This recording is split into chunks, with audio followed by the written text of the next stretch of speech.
Hey everybody, thanks for listening to the El Toro's podcast, exclusively now on Anchor.fm. If you haven't heard about Anchor, it's the easiest way to make a podcast. Here, let me explain. It's free.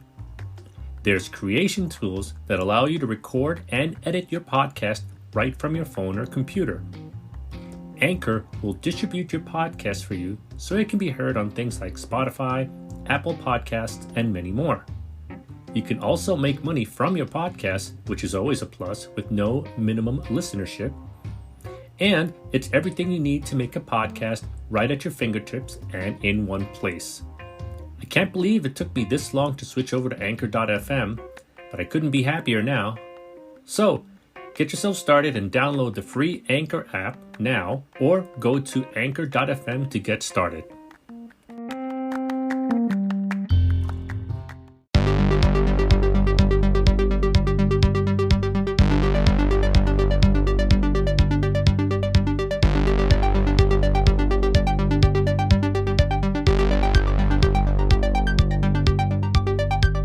Welcome everyone to episode 17 of the Capital Wrestling Podcast.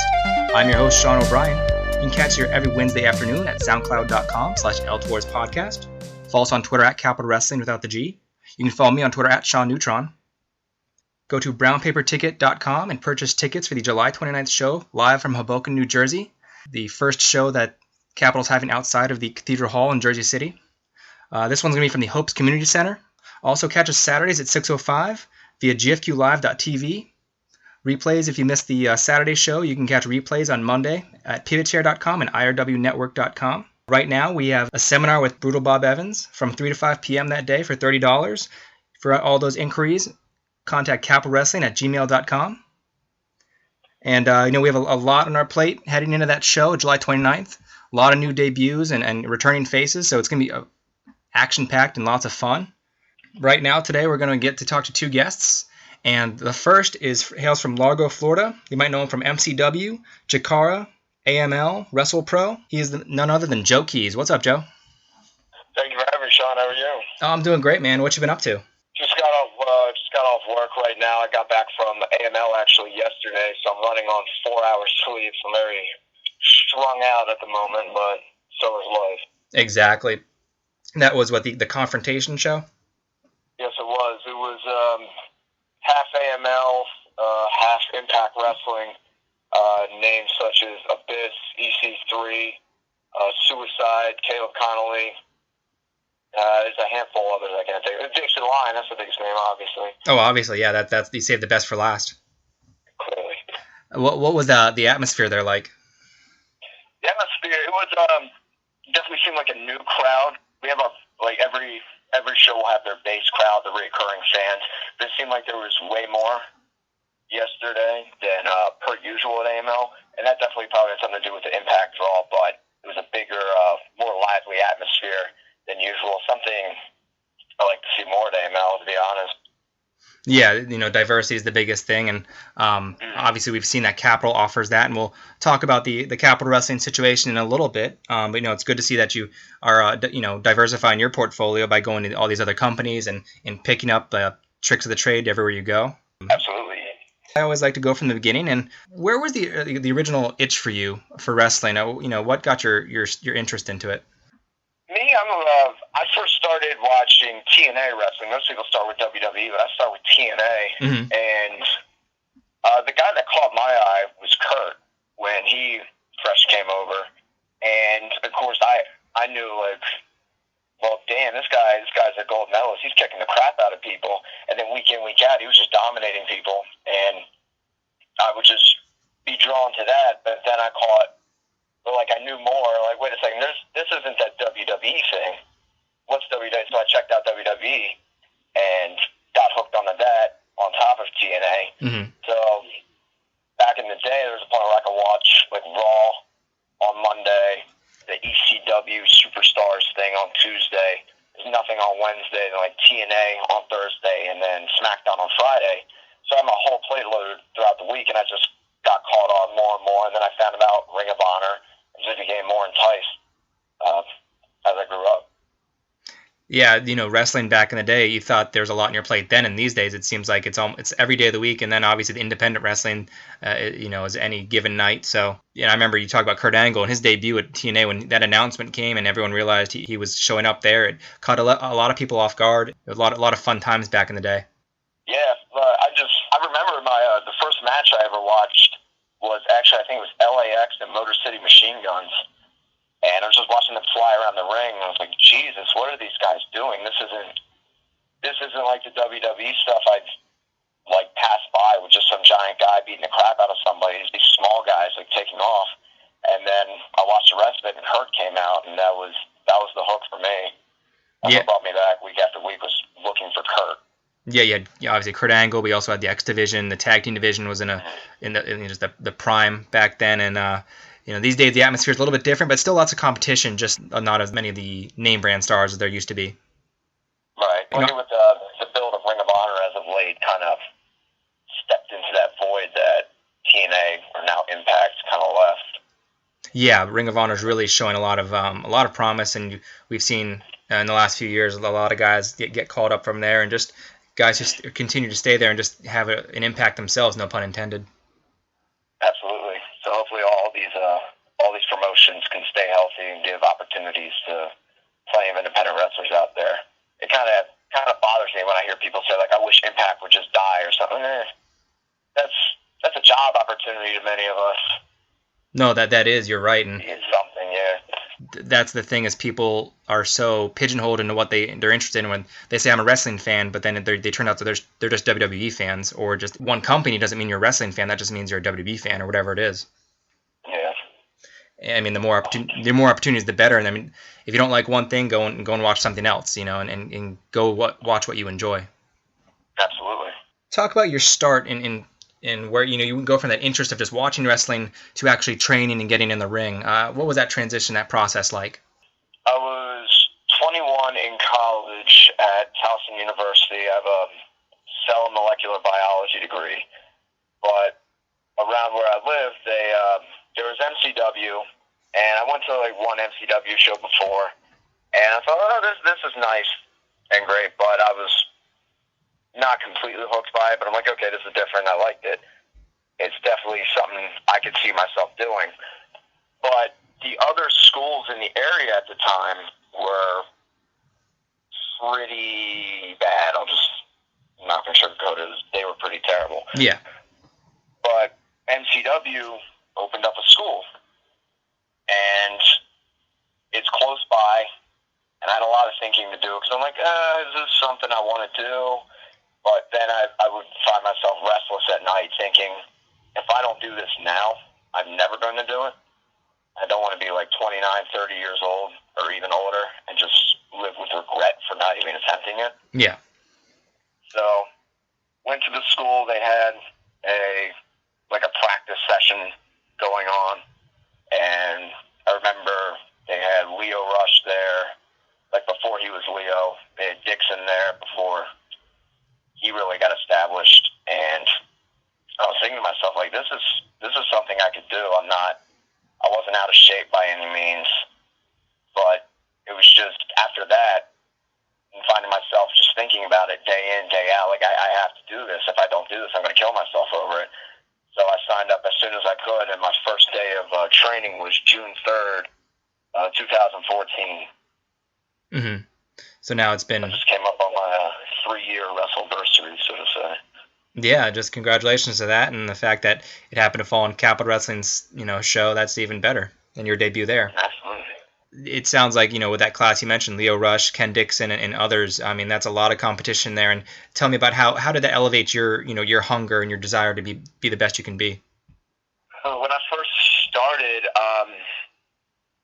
just looking around the rest of the people in my class, there was Ken Dixon, who had a little bit prior training, but not anything significant. There was Renee Michelle. There was Kennedy Brink before she was Kennedy Brink. There was Leo. There was Patrick Clark, now Velveteen Dream. Mm-hmm.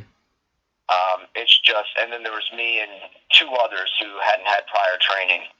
And looking around at all of them and seeing how they progressed just so much faster than I had at the time, it it was blowing me away. But in a way, that was kind of the driving factor. Yeah. That I got to keep up with them. But when it comes to people like Leo and Velveteen Dream, they progress way faster than anyone I've ever seen or ever heard about in the wrestling business to where they are now. Yeah, and that's just that pure raw athletic ability, and also that it seems like they're soaking up like a sponge. And for you, I mean, you're pretty young yourself, so you seem to be soaking up like a sponge as well. Yeah, and luckily we have the trainers there at MCW are fantastic. We got RJ Meyer, the Bruiser, Dean Guttridge, who's Tyler Hilton back in the day, and as of late we have Joey Mercury now as the advanced level trainer down there, and Joey has been in WWE for a handful of years, maybe 10 years, something like that. Yeah, a little on and off, but he's always been like, maybe an agent and stuff in the back as well. Agent, head trainer, FCW, just the amount of knowledge that he possesses. Even Bruiser and Tyler Hilton have passed down. It can be overwhelming at a point, but I definitely feel it gives everyone that comes out of that school a huge head start over the rest of the competition on the indies today. Now, is that something when you're training, obviously you do the stuff in ring, but do you ever bring like a notebook or anything or write certain things down to work on? Or? Oh, absolutely. I have like 3 notebooks just stacked with priceless information that I get from those guys. Mm-hmm. And working with Joey and Bruiser, they'll just spit out information at the top of their head. And like I said, it can be overwhelming, so you'd be lucky if you can walk away with only a handful of new things to try or more bad habits to break. So it seems, but every time I'm in there, I learn something new. When you started out, what were your goals like then, and how have they changed since? My goal back then was just to get on MCW, like ASAP, because I'm starting from the bottom. I saw Leo and Patrick accelerate early. They were just bringing in other indie guys from around the area, and they already had their established guys, and I was putting pressure on myself, like, I got to be better than these guys to get on. I got to work harder, like, more vigilant than everyone, so the pressure kind of mounted on myself. Mm-hmm. But in doing so, I had to go out to smaller, less reputable, so to say, promotions, and actually we were advised, like me, Ken, and Rob Locke, my tag partner, yeah, at most places. We were advised to go to these smaller shows and kind of fall on our face, but fall on our face heading forward, mm-hmm. learn. And in doing so, you pick up things that they can't teach you, and you're more ready for when you get to an MCW stage or even like a Ring of Honor stage, which Ken has been once. I've been one of the boys, luckily, for a taping, but you're always nervous. I feel like I'm always nervous before I do a performance, whether it's in front of 1,200 people or if it's in front of 30 people. Mm-hmm. But it's when you're there and your natural instinct kick in based on what you learn. That's what differentiates everyone from each other. Exactly, and like you said, it takes broadening your horizon, going to different places, and failing to succeed in the big picture. Absolutely. Yeah, you hear of guys who they stay in one little area and they've wrestled for years and they call themselves a wrestler, but if you haven't really gone to other locations, you really need to test yourself against other competition. Absolutely, and that's something they really they super emphasize where we're at. They don't want to get caught in what we call the Maryland bubble, mm-hmm. where MCW, they'll train good guys there and they'll bring in good guys there, and then you're only accustomed to wrestling decent guys, and then if you go out and you stick your toe in the water and you're against somebody that's not as good and you get lost, then you look incompetent. So they always emphasize go out to these other places and wrestle everybody so you can handle any situation. Yeah, all sorts of styles. Yeah, so you see Ken and I expanding up to Jersey, New York area with Capital, down to AML with Carolina, Wrestle Pro. Rob and I are at Chikara. Mm-hmm. And it's just a different experience at every one of these promotions. It's a different wrestling style, it seems, every time we go to a different place. And what has your biggest obstacle been so far? My biggest obstacle is probably within my own head. I usually think I don't belong at some of these places, Mm-hmm. or I'm not good enough to be at some of these places. So I hinder myself, kind of like a lack of confidence type deal, until I actually get there. And I'm like, okay, I can hang in or even excel at these places. But it's always, I hate going to new places. Not hate going to new places, but there's always like a new anxiety when I go to new places. Exactly. I mean, I've been there before. That always looms over my head. And what does it take to get that anxiety to eventually subside? You just got to go out and do it. Mm-hmm. You just got to prove to yourself that it's all in your head. Mm-hmm. And that's all it is. Like probably the most anxious I've been was doing the Ring of Honor seminar tryout, and because they bring in all the best talent from around the country shows up to these things, and you just put on their little small ring up in Bristol, Pennsylvania, and everyone's watching you. Mm-hmm. Feel like everyone's judging you because everyone's striving for that same spot. Yeah, and I guess that's where you have to remember that even when some of those guys started out, they weren't polished either. Mm-hmm. And I feel like there was more pressure on me doing the Ring of Honor tryout Mm-hmm. than it was when I did WWE extra work. Just because I know when I was doing my little match, that they give you a little match to do before the show starts in WWE, and all the roster guys come and surround the ring. So there's like AJ Styles and Dolph Ziggler, like all the guys you see on TV just watching you. Mm-hmm. But you know they're like the best in the world. So what do you matter to them? But you go to the Ring of Honor thing, and it's somebody you could be wrestling like within a month or next week. It's kind of like, damn, I don't want to look dumpy in front of these guys. Exactly, yeah, because you don't want them to think that they're not in good hands in the ring. Yeah. Now, what is you have a young career, only a few years, but what is the proudest moment of your career so far?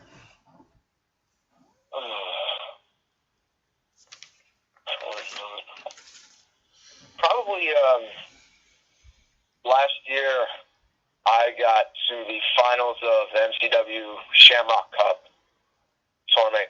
That's the biggest show we have all Mm-hmm. year. This year it's July 14th and 15th down in Joppa, Maryland. And it has a lot of prestige to it. Past winners have gone on and had catapulted careers like Joey Mercury, Leo, Adam Cole, Sami Callihan. I butchered that, Sami Callihan. But just being in that aura of just that match. Mm-hmm. And especially being 2 years in, like a year and a half in, I was in the finals last year with like Tommaso Ciampa and Sanjay Dutt. And it was a bit overwhelming for me, I thought.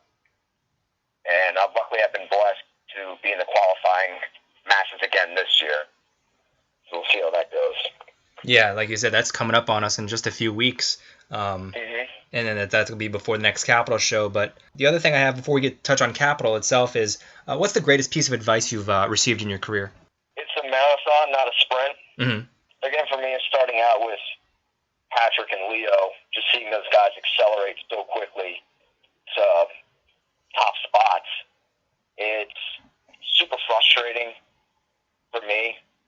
Because don't get me wrong, I'm incredibly happy for them and everything they've accomplished, but I'd be lying if I said there wasn't a hint of jealousy. Mm-hmm. Seeing like two of your closest friends like that just blow away everyone else. And it's kind of like, all right, I'm sitting here working hard still, but it's coming at like a snail's pace in comparison to them. So it's just keeping your head on a swivel, staying patient, knowing good things will come, just keep working hard. Keep staying in a straight line. Yeah, and keep those horse blinders on. Yeah. Joining the Capital Wrestling roster, what intrigued you about Capital?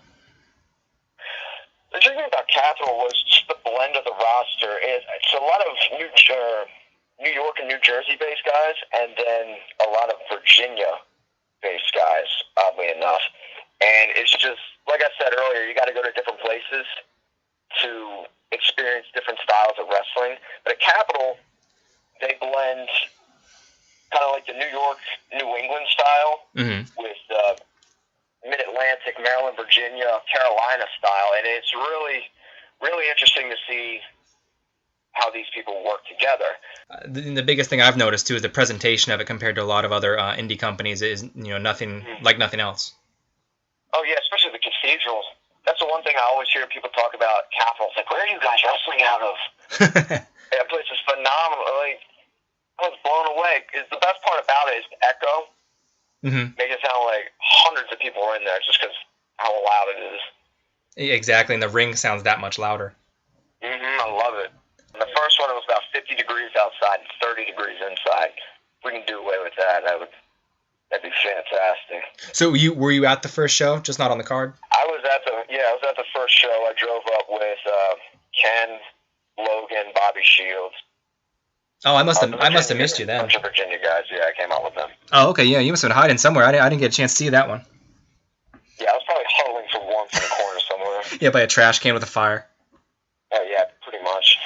Was that kind of one of those things where you got a taste for it by watching it, and then you were like, okay, I really want to get in this ring? Absolutely. Just sitting there watching the show was, I need to be in there. That's any show really, but especially in this environment because it's so different. It's like, especially when Ken comes out, and that's my boy watching Ken wrestle, and Ken getting the crowd all revved up, and it's just, I need to get in there. I was talking to Greg Massey after after last show at the bar, and he does all the themes for all the wrestlers. And at one point I said to him, "Yeah, I really enjoyed Ken Dixon's the most." He goes, I didn't do that one." I was like, "Oh, damn it, that's a really good theme." Yeah, that's we use that one down at AML. That's one of the MCW wrestlers' brother. His name's Jose Hardbody, powerlifter. Made it for him. It fits Ken perfectly too. Yeah, exactly, you're right. With his history of violence. And at the last show, I mean, you debut, but you don't only just debut. You're the first match right after they have the introduction. What's going through your mind at that point? Like I said earlier, it's a new place. Got to establish myself. Nobody knows who I am. I'm going against Joey Ace, and it's his home turf. Yeah. He has somewhat of a following there. I had nothing. So it's just in my head, like I gotta get some sort of crowd reaction, some sort of legitimacy, establish myself. And I felt like I know I did a fantastic job doing it. But I'll definitely vouch for you there. You're pulling off some quite impressive moves. And Joey, I mean, how is Joey as an opponent? Tell us about that. Joey as an opponent. Joey's quick. Joey's quick. He's hard to contain. When I felt like I had an advantage on him, he was always somewhere else. He's hard to keep down. He's always fighting back. Kind of annoying after a bit. Christ. Yeah, he was just everywhere. I couldn't keep him in one spot at all. Just so quick, always on his feet. And someone like that is hard to contain, hard to control. A lot of back and forth between you guys. That really good pacing. What was going through your mind once the match got interrupted by Timmy Danger, who was at the announce table? Timmy Danger at the announce table. That's the first thing that bothered me about the match is normally when you contend against somebody for like a prize, so like a first contendership or a championship or something like that. And in this instance, it was to be part of his Danger family. Yeah. Like, I already have tag partners. I have Ken Dixon. I have Robert Locke. I didn't really feel the need to contend to tag with somebody else. But then again, I'll do whatever as long as there's another match to win. I was completely content going 2-0 that night. But I had what's his name? I had Joey is right where I needed him. I had been a false insecurity. Like I said, he's always jumping around. He wants to go from the top rope. That's perfect. I was going to move. Timmy Danger comes in, whatever he's saying. You're both fantastic enough to be in my family. I don't get why he had to wait for like 10 minutes to go by after we both slapped the crap out of each other. I'm pretty sure he could have made his decision like the first 2 minutes in. But whatever, we're putting a show on for everyone. Fantastic. But that was a load of garbage. You saw that later. We got thrown into that 6-man. Already beaten up. Timmy Danger, it was all about him. It was all about Tim. We were just there. And then the Fool laid us out afterward. So that's some complete garbage right there. Just let him know I got Dixon and Rob Locke. So if he wants to have some trios or tag, well, I don't think he's going to have any friends or partners after that trash. That leads me to my next question. Your mindset leading in the next show, between the tension, obviously, after Timmy laid you guys out, and, Joey, I guess, was equally as confused. No heat towards Joey whatsoever. He was still in the same crap situation I was, lured into a false sense of security. I'll admit, he was way more skeptical than I was. Mm-hmm. But, Timmy's got a target on his back now. Mm-hmm. And he's got a target not just for me, but you got Joey Ace, you got Joey's allies, you got my allies. Timmy dug himself a huge freaking hole. And I don't even know, is he on the next Capital show? I don't know. I would assume so. There's not all the matches have been announced just yet, but I would assume in some fashion, all three of you guys are going to have some sort of interaction, whether it be a match or whether it be segment, who knows. But, I think there's still some unresolved issues there. I'm sure you can agree on that. Yeah, I can recall leaving the locker room area after the last show. There was a commotion. I think Joey lit his hands on Neil. Is that his name? Timmy's Neil Sharkey, yeah. So to say, yeah. Here's where I saw Joey slapping the piss out of him, but I don't want anything to do with that family garbage anymore. It's done. It's beyond me now. Now that you've gotten your taste with Capital Wrestling and you've debuted there, and what are your goals with Capital? What do you hope to achieve there? Make a name for myself in the New Jersey, New York area. Mm-hmm. And Capital Wrestling is the perfect promotion to do so. Capital Wrestling is bringing in some of the top names from the top promotions from the area. We got Sonny Kiss, you got MJF. These guys are drawing a lot of attention, and I need some of that attention, especially from this giant metropolitan area. Mm-hmm. It's going to be a stacked show, and I can't wait to see what role you're going to take on there, and where you're going to be on the card. Absolutely. Do you have any upcoming shows before Capital and merchandise? Where can fans find you on social media? All that. Upcoming shows. I got Wrestle Pro July 13th in Allentown, New Jersey on a Thursday. It's part of the talent exchange program that MCW and Wrestle Pro have established with one another. I'll be in a tag match with Robert Locke. Don't know the opponents yet. The next two nights, Friday and Saturday, July 14th and 15th, will be the Shamrock Cup, biggest show MCW runs all year, down in Joppa, Maryland, both nights. And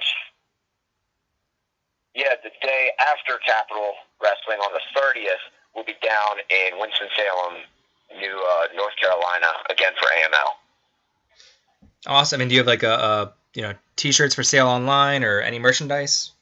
I'm getting new T-shirts made because I'm stringing out more from the tag team.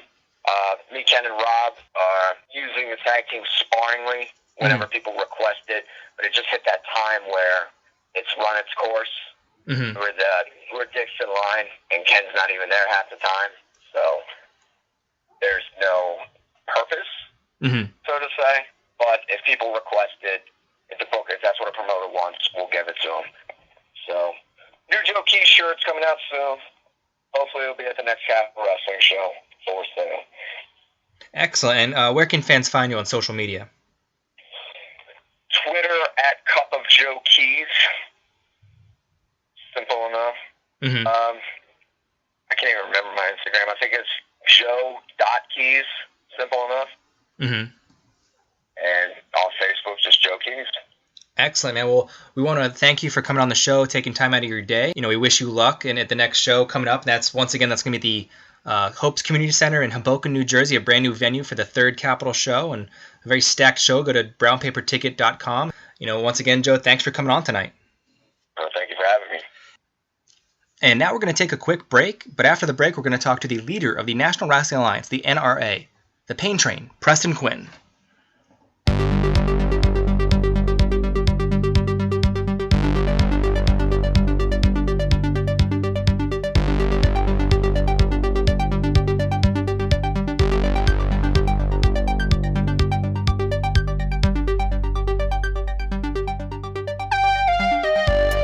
Welcome back to episode 17 of the Capital Wrestling Podcast. I want to thank Joe Keys for coming on earlier and talking about his career and also Capital Wrestling and the Timmy Danger, Joey Ace situation. But right now we're going to get to our next guest, and he is none other than the leader of the NRA and the cornerstone of Capital Wrestling. He's the pain train, Preston Quinn. How's it going, Preston? It's always going good when you're the pain train. I don't doubt that one bit, man. You know, what have you been up to?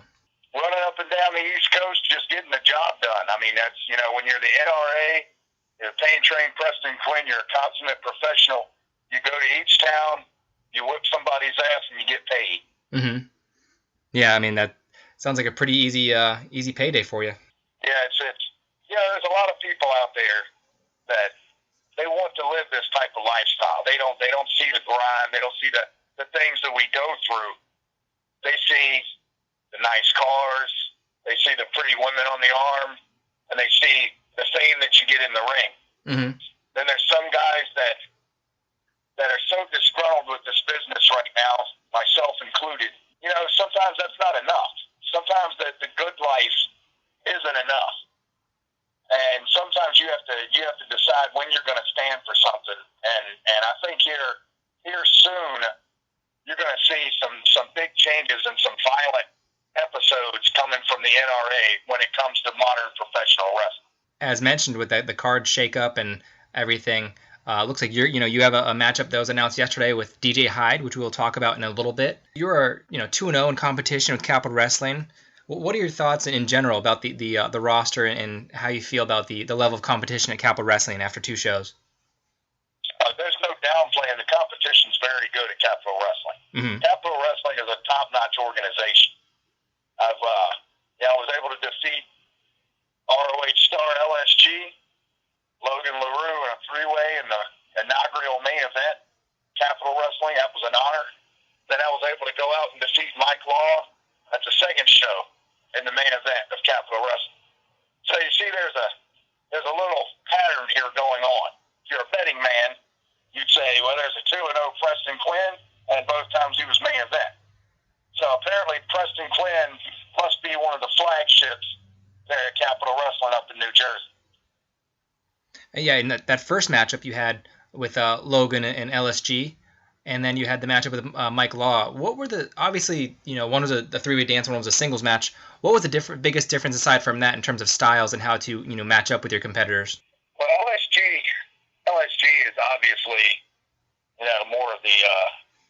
more of a flyer than anybody that we'll probably be encountered with. Logan Laroux is a little different. He's kind of a well-rounded guy. He can do some technical stuff, and he can fly on you too. He can be quick. Mm-hmm. I think his biggest problem was he tried to fight with me in that match, and that didn't end well for him. For LSG, LSG's still young. He turned his back. He was worried about what was going on with Laroux. I capitalized on it. Pile driver, 1, 2, 3. With Mike Law, Mike just was outmatched. Mike's a smaller guy, talented young fella, but that's only going to get you so far. Mm-hmm. So Mike fell victim to the lariat. He fell victim to the Cobra hold. And once I locked that in, hit the bridge on it, lights out. What was your feeling of the atmosphere there for the second show, and did you feed off that at all? I'm glad that more people, that people are catching on to this, and that it was a packed house.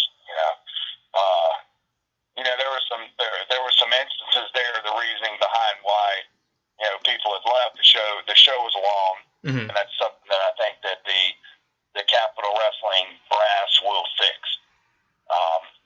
Anytime you're dealing with trying to record television and stuff like that, it always can run over. Mm-hmm. So that's something that'll have to be addressed. But aside from that, the Northeast fans, they are their own brood. They can be your best friend. They can be your worst enemy. I've said before, I could give 2 squirts of piss what they think about what I do in the ring. Mm-hmm. I don't care if they go on the internet and trash me and say this or that. I know what I am in professional wrestling. Mm-hmm. I don't need somebody that's never stepped into a ring to tell me what's good and what's bad. Because these are the same people that are yelling, "This is awesome," when a guy's done 15 leg smacks in a match trying to get himself over. Yeah. So I don't give a damn what those fans' opinions are. I think those fans up there suck. I think they're probably the worst fans in the entire world. And the Northeast fans,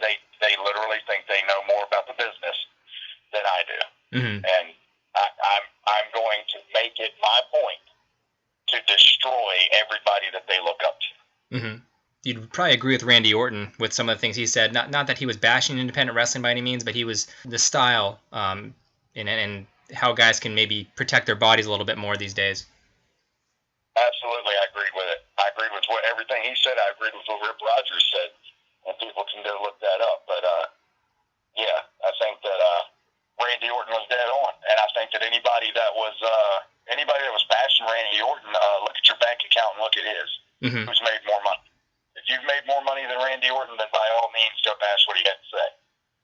But if you're running around on the independents and, you can't do a headlock takeover, but you can damn sure do a dive over the top rope to the floor and hope your opponent catches you, then, maybe you want to reevaluate your situation. I see some of these apron spots where guys take these, Death Valley drivers or pile drivers or what have you, and that's just one of the most dangerous spots you can do. Absolutely, hardest part of the ring. Absolutely, the hardest part of the ring. You won't see me doing that, you will not see me do that to somebody. I'm going to beat them in the ring just the way it's supposed to be. Mm-hmm. You seem to be, obviously very old school and, leader of the NRA. And talk about the impact you guys have had so far on the wrestling scene and also what you guys hope to continue to accomplish with Capital Wrestling. Well, we're all the way down as far as North Carolina. We're all the way up to Jersey. You got Bob Evans and Tim Hughes running around all over the place. The Classics running around all over the place. Mark Bavura, myself, Beau Crockett. I mean, we're everywhere. And everywhere we go, we're winning. So, again, the impact is we're trying to make professional wrestling again. We're trying to pull away from the sports entertainment thing, where it's not about what the fans necessarily are asking for. We know better of what the fans want than the fans do themselves. And one day they're going to get that. It's just a matter of promoters understanding the value behind that and what we bring to the table. Mm-hmm. Yeah, and like you mentioned, the Classics, they just secured some new tag team titles for themselves, and they were just announced to be in the tag team gauntlet at the next Capitol show. So that will be they're definitely a team to watch out for. Yeah, and Bob and Tough Town, we've got 2 representatives in there. Yeah, you're right. I mean, that really stacks the odds in your guys' favor. And I think what Capital Wrestling is going to offer is, because of location and the roster in the immediate area, you're going to see a lot of lambs led to the slaughter. That's what I see as Capital Wrestling. Mm-hmm. So you said since they're based on the location, they're making the job easier for you. Yeah, because they're all there. You basically let the wolves right into the pasture. We're there. I mean, we're there now. Mm-hmm. You'd find some of that, in the Mid-Atlantic, but a lot less, because there's still a lot of people that hold on to the tradition of Mid-Atlantic wrestling. But up there, I mean, it is just a plethora of guys that are just lining up to get pounded. It's outstanding. It's like heaven as far as it goes for the NRA.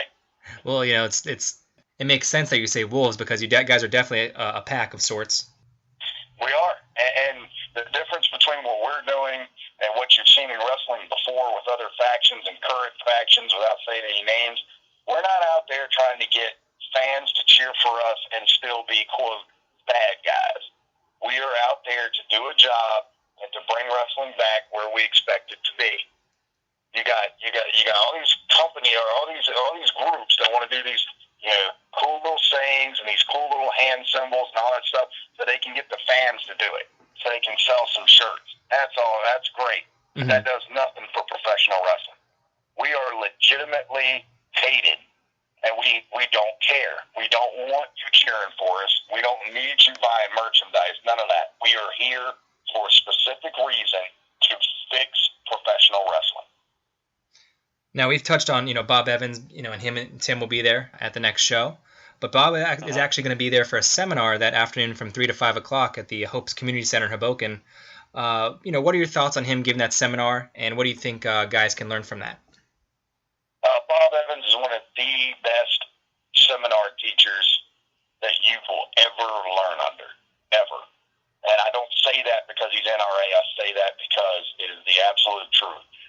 I push people towards that because, again, you might actually learn how to be wrestlers if you go to something like that. You might learn how to be able to promote yourself. You might learn how to be able to travel all across the country and make some money in this sport instead of doing your little area and having the same fans chant for you. Branch out, learn how to operate in the wrestling business, and learn how to get in there and be able to wrestle against anybody and everybody you come across, no matter what part of the country you're in, no matter what continent you're on. You learn the universal language, and guys like Bob will teach you that. Exactly, and for only $30, I mean, that's a hell of a deal. Yeah, that's ridiculous. Instead, so you got these guys that are more worried about buying, a new video game or whatever. They'll spend $60 on that, but then turn around and they'll say 30 is too much to go invest in yourself. And those are the types of guys that we're just going to mow right through. Yeah, those aren't the guys who go across the country, as you say. Exactly. They're gonna be stuck in their own little area and doing their own little thing, and they're never gonna amount to squat. And talking to Joe Keys earlier, he was mentioning that starting out with MCW, he spread to North Carolina, and now he came to Capital to once again try his hand against different competitions. So that's exactly what you're talking about, and it's a good thing for a wrestler to do. Absolutely, you learn so much more when you go to different regions. Now, you did the seminar with Kevin Kelly at the first, before the first Capital show. Would you be open to doing that again in the future? Oh, sure. Anytime somebody wants to learn the proper way to operate themselves in this business, then yeah, we're always ready to show them that. Mm-hmm. We got to do it with our fists, or we got to do it with our brains. Then that's up to them. Mm-hmm. Instead of Cathedral Hall, it's going to be at the Hoboken Hopes Community Center in Hoboken. What are your thoughts on the new venue? It doesn't matter. It's in New Jersey, so it's going to be a crap location. Everything in Jersey sucks. That's blunt and to the point, and I respect that. No, okay. All joking aside, the Cathedral, I haven't seen this other venue yet, but the Cathedral is one of the most beautiful venues that any fan can watch wrestling in. Mm-hmm. And New Jersey folks don't deserve that. They can't even pump their own gas. I remember you mentioned that last time. Yeah, it's pathetic. And it's kind of annoying when I went to go try to gas up, and I'm like, I can't get out of my own car. Like, I feel so hindered. Yeah. They're like you're a hostage. They're like, we'll take your car. Money, I'm going to put gas in your car. How about that? Yeah. I think he's looking at my card a little bit too long. Yeah. I'm sure he's writing numbers down and everything. Those scumbag Jersey people. But we've talked about it before, but the shakeup with the card, you had DJZ announced to appear, Laredo Kid, Drago, and now you've got guys like Matt McIntosh and DJ Hyde stepping in to help right that ship. How big is adaptation, not only as a wrestler, but also as a promoter in the business? I think it's harder for the promoter. Mm-hmm. I think the promoter feels like he lets people down when even though it's out of his control, their control, because the team that does Capital, mm-hmm. Even though it's out of their control, I think that they really feel like they let people down. But as wrestlers, again, this comes to what I told you about adapting, not just adapting, but the universal language, just being able to wrestle anybody. It doesn't matter who they put in the ring across from me. It doesn't matter if he's from Mexico. It doesn't matter if he's from Jersey, New York, California. Once you learn it, there's a universal language. You can just get in there and go with anybody. Mm-hmm. So for the wrestlers, the good wrestlers, it's not a big deal. It's not something that bothers us. It happens. It's business. But for the promoters, I think it hurt. I think it hurts them mentally. I think again, they want to deliver the best possible product to the fans, especially those guys up there at Capital Wrestling. And I think that to them, even though the fans might not think so, they feel like they've let people down. Yeah, and they do the best they can to try to book things on the fly, but I guess as a wrestler, from what I've heard, is just make sure you have your tights and your boots and just ready to go at any time. Yep, that's it. Always bring your gear. Because you're never sure when an opportunity is going to rise, and that's why I've heard guys they're told to set up the ring and just be there and help out, and you just never know what could happen. That's it. Now, we finally are going to reach the subject of your opponent, DJ Hyde, who's going to be making his debut for Capital Wrestling. What are your thoughts on him?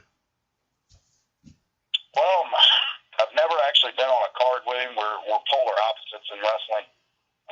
He is into, more of the hardcore, the deathmatch stuff, which I probably hate just as much as I hate the choreographed dancing and leg smacking of a lot of the modern guys.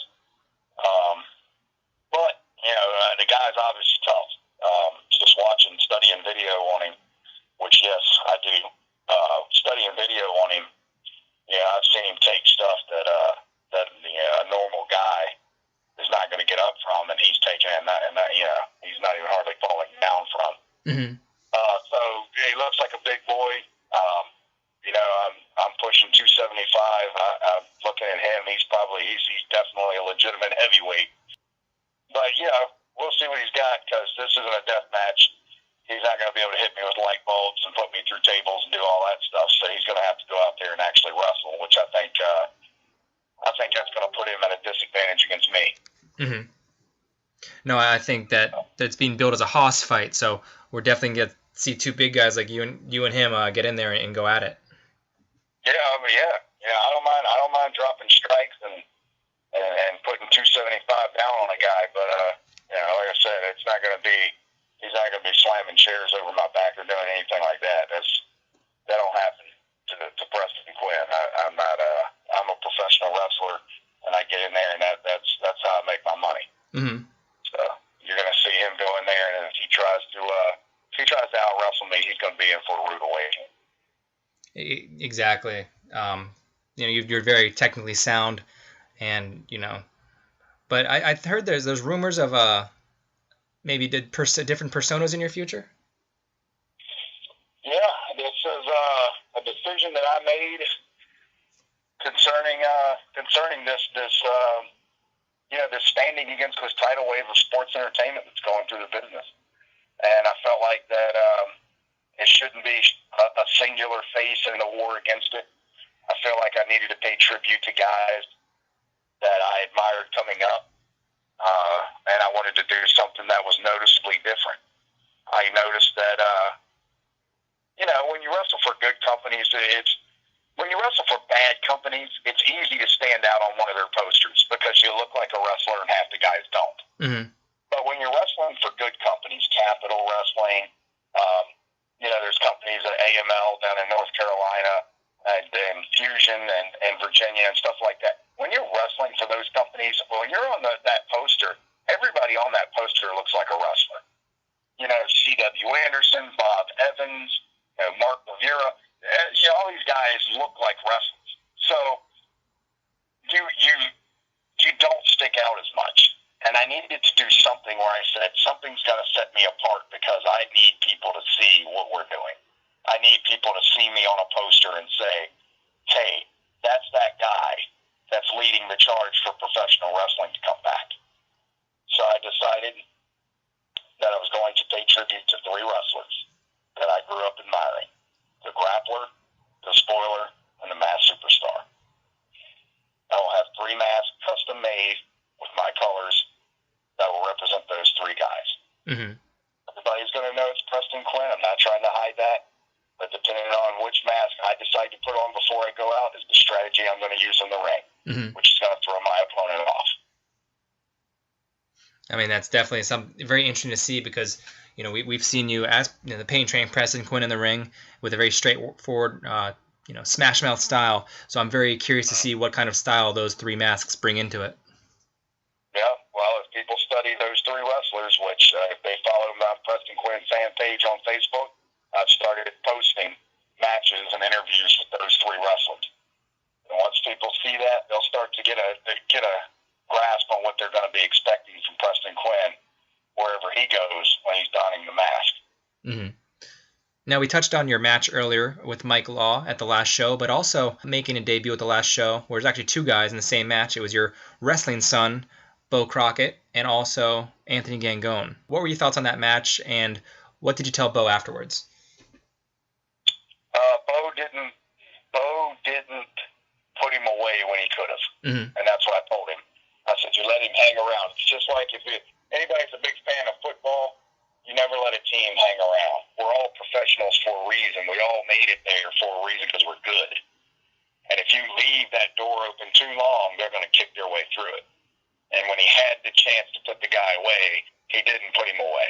I felt like he should have been able to beat him 5 minutes before that match ended. And it cost him. And that's what I told him. I went out there and I said, you didn't put him away fast enough.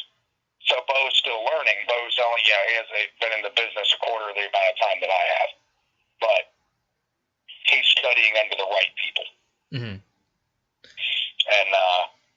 And that right there kind of, that he's going to go a lot longer way, I think, in the long run than anybody else in the business around him that has been around the same time. He's already been to Canada. He's already wrestled in all the way up north, Massachusetts, and all those areas, because he's made himself a student of the game. He humbled himself enough to say, I'm going to listen to what these veterans say, and I'm going to go out there and I'm going to apply it. And that's what he's been doing all up and down the East Coast and now internationally. So Beau Crockett, though he made a mistake that night, you won't see that very often. I guess you had a hand in some of the matchmaking for the last show. When you kind of force Capital to make certain decisions. What do you expect for Beau this time, or what do you, do you have, I guess, great expectations for him in the next show? Well, I mean, I was trying to get him up in the main event against one of the luchadors, but, Malta Styling had the audacity. He comes out there, he just shuts me down while I'm standing in the ring. I'm not trying to make political power plays. I'm just trying to help the company make better decisions. So if the better decision is for the NRA to be in the top spots, so be it. Who are you going to put in there? Sonny Kiss? Sonny Kiss running around there, blowing kisses at people and doing cartwheels and slapping people. Sonny Kiss is as talented as they come. But when Preston Quinn's talking about professional wrestling, that's not what I want to see. So I don't want to see death matches. I don't want to see Sonny Kiss. I don't want to see guys that are, doing 15 finishers in a match. Figure out how to beat a guy and beat him. Don't throw the entire kitchen sink at him and then have him kick out, ruin it for everybody else. I'm not shooting on anybody. Professionals in the business will understand what I'm doing right now, and the fans can assume what they want to about what's going on with this conversation. But we have to work the way we work.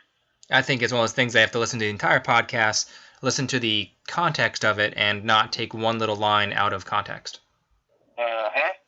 And that's what people love to do these days on social media. They do one little thing, you see it on Twitter, it turns into a hashtag, and then you're like, what's going on?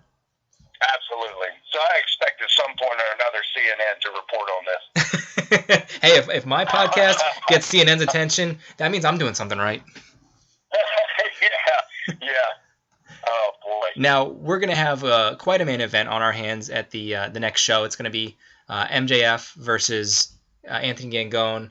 And we have a host of other matches that are just lining up to be as the really, you have Kerman versus Cannonball, the third matchup right there. What are your thoughts on the card, or what should fans expect at the next show?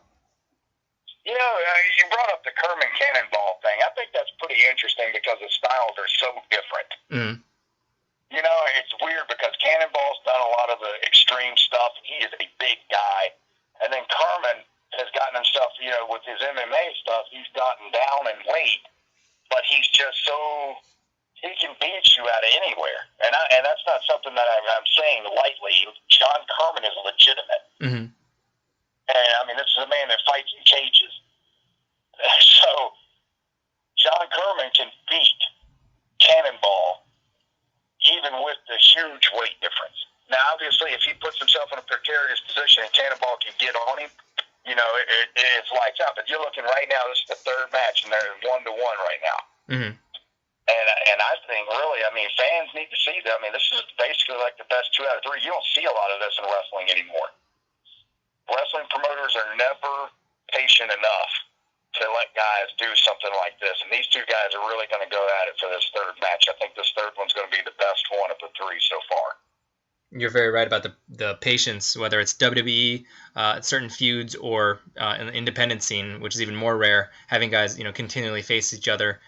And I think we've seen 2 guys kind of show their frustrations the first 2 matchups, and the third one, I feel that we're going to see guys just go balls to the wall on this one. Yeah, I agree. I think this is going to be the best one of the 3.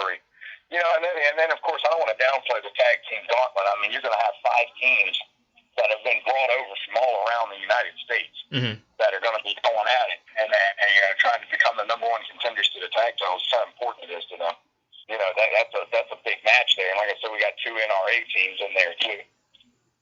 And whoever does come out as that number 1 contender is not going to have an easy road if, you know, Luxury Muscles Incorporated is still the tag team champions, because they show that they can really be a factor in that division and a cornerstone. Yeah, absolutely. Absolutely. I think there's a pretty strong tag team division going on in Capital Wrestling as opposed to the rest of the wrestling world, including WWE. Tag team wrestling is just not focused on by people like Vince or Impact or any of them. You know, it's just it's a forgotten art. It seems like Capital Wrestling is not going to let that die, and I'm glad about that because I grew up as a big fan of tag team wrestling with the Midnight Express and the Freebirds and Road Warriors and whatnot. Yeah, like you mentioned those 2 companies, and they've had flashes of brilliance with the tag team division, but nothing that they can really continuously get behind. And obviously injuries play a factor, but also committing to it and really getting those teams in there to have a successful and competitive division is key. Right. And, you know, and obviously my pick for tag team right now, if you're talking about one of the top companies, is the Revival. But, you know, they had, you know, Enzo and Cass was really over, and now Cass is a heel. And it's just they won't stick to anything. I don't know how much is it that wrestlers just want to be their own entity today. I think it's selfish. I look back at Rock and Roll Express and the Midnight Express and guys like that dedicated themselves to the tag teams and just wonder, like, where is that now? Yeah. Why does everybody have to be the individual? Where's the unit, you know? And it was like back in the day, the guys were units for like 3 to 5, even longer, you know, for years. And, you know, and guys like, you know, it's just, there's just that sense of unity and that teamwork is really what it boils down to. Yeah. And tag team wrestling, when done right, can be more, to me, is far more intricate and difficult than singles wrestling. So the guys that get it right are just extraordinary at what they do. And I mean, we watched Gargano and Ciampa break up the night before, and then you had, Enzo and Cass, as you mentioned. So it's really, instead of building a tag team division, they're almost tearing them apart. Yeah, and you see it all the time, which is another reason they're just modern day sports entertainment's disgusting. In my book, it's extremely hard to watch. It's hard to follow, and I'm not taking anything away from the athletes that are in the ring. I think that they have either restraints on them that where they're being told they can't be certain ways, or they just grew up in the wrong time period and got trained by the wrong people, and they think that what they're doing is good, and you know we don't believe that what they're doing is good, and we want to eliminate that type of plague in professional wrestling. And you're telling me you didn't watch the LeVar Ball segment last night? I did not. I saw, and that's the thing. Here, let me explain something that maybe people can actually grasp. What was the most talked about thing from Raw last night? The LeVar Ball segment. You just said it. Yeah. LeVar Ball. Is LeVar Ball a wrestler? Nope. Is he even a sports entertainer? Nope. No. So what are they doing wrong that they bring a guy in that's not even part of their company and he gets the most buzz? I totally agree there. That is absolutely, utterly disgusting when it comes to pro wrestling.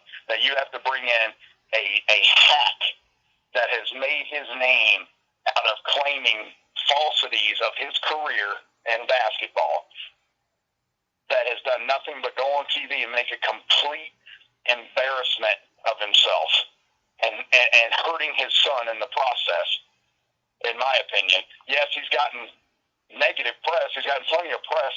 That's great. But when your son doesn't amount to what you say he's going to, which he cannot, because he's not going to be better than Jordan. He's not going to be better than all these people that LeVar Ball is saying his son's going to be better than, then you set your son up to be a failure. So this guy who is a hack then comes on Raw and he's the most talked about thing on Raw. That tells me there's a problem.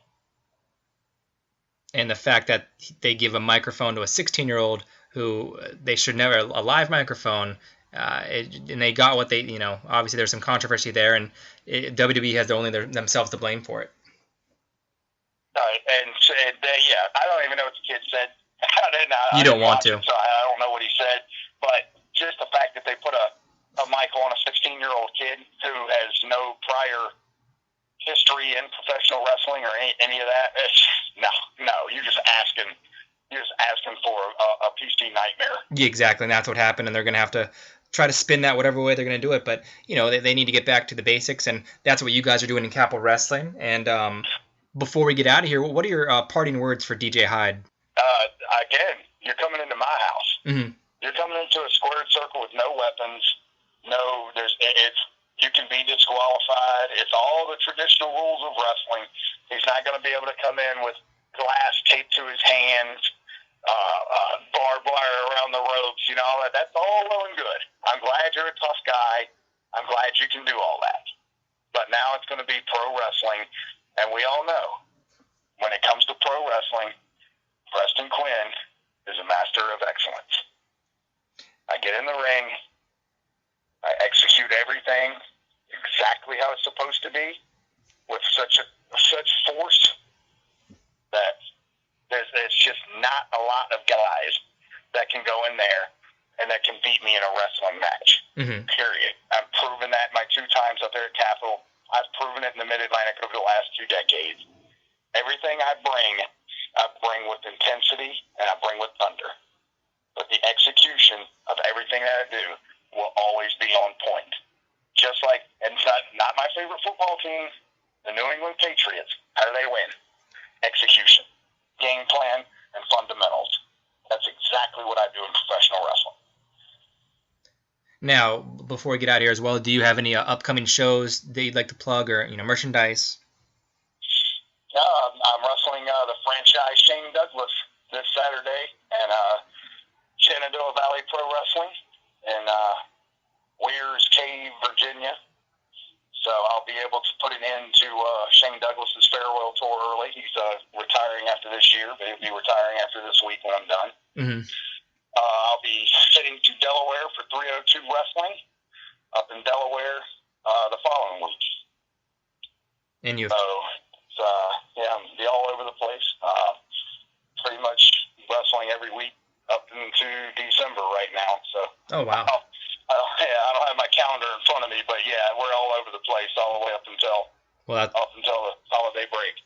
Well, that's why your time is precious as the Pain Train Preston Quinn. It was really great to have you back here on the show, man. By the way, you made history. You were the first repeat guest on the Capital Wrestling podcast, aside from Matt Ryan and Marcus Dowling.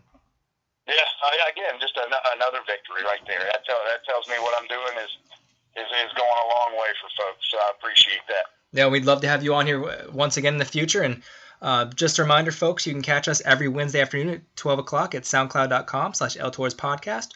Follow us on Twitter at Capital Wrestling without the G. You can follow me on Twitter at Sean Neutron. July 29th, our next show is in Hoboken, New Jersey at the Hopes Community Center. Go on brownpaperticket.com and search Capital Wrestling, Next Stop Hoboken. And every Saturday, 6:05, gfqlive.tv. And the replays are Monday at pivotshare.com and irwnetwork.com.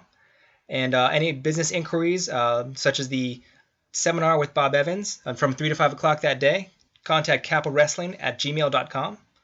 Once again, I want to thank you for here. Once again, I want to thank you for coming on the show, Preston, and I want to thank Joe Keys for coming on the show. We're going to have a really fun show next week. We're going to talk to Andrew Zarian, and also we're going to talk to DJ Hyde, who is Preston Quinn's opponent, and get his thoughts on the matchup. So thanks, everyone, for listening, and we'll catch you here next week.